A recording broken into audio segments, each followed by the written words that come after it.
Nagbabala ang Cybercrime Investigation and Coordinating Center laban sa social media influencers at content creators na nagsusulong o nagpo-promote ng illegal online gambling.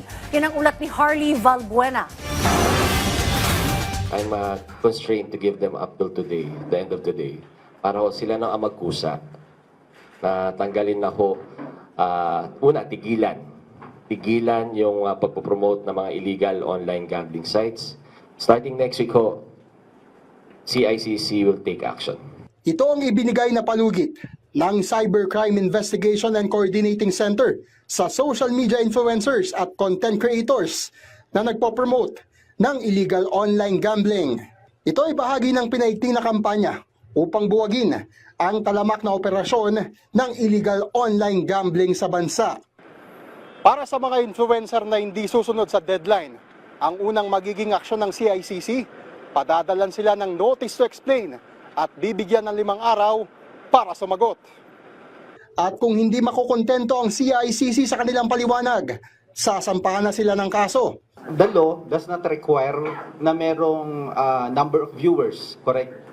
The fact that that person, for example, has advertised an illegal gambling site and even encouraged, so it already constitutes in itself as a crime. Ayon pa sa anti-online illegal gambling advocate na Digital Pinoys, tiba-tiba at kumikita ng tinatayang 10 milyong piso ang isang influencer sa pagpapromote ng illegal gambling sites.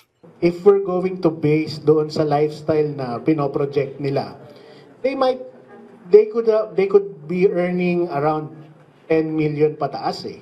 Napakasarap ng buhay, may mga mansyon, may mga sports car.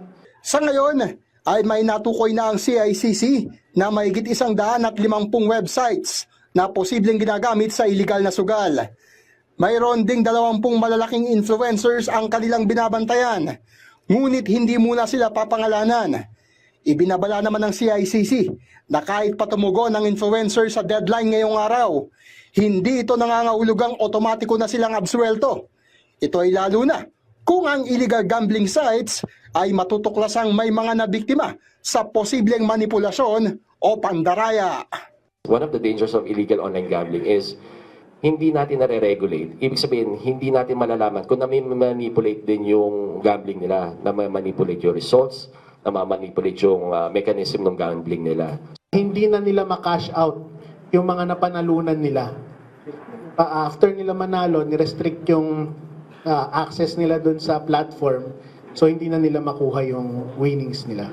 Samantala, ipinagutos na ng Philippine Amusement and Gaming Corporation o PAGCOR ang agarang pagbaklas ng lahat ng billboards at out-of-home gambling advertisements bilang bahagi ng mas maigpit na regulasyon sa mga promosyon sa sugal sa mga pampublikong lugar. Inatasan ng ahensya ang lahat ng licensees, suppliers, system administrators at mga gaming venue operator na tanggalin ang lahat ng gambling ad materials.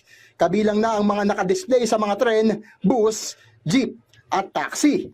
Binigyan sila ng deadline hanggang Agosto 15 para tumalima, habang inuutusan din silang magsumite ng inventory ng lahat ng existing billboard at wallscape sa July 16.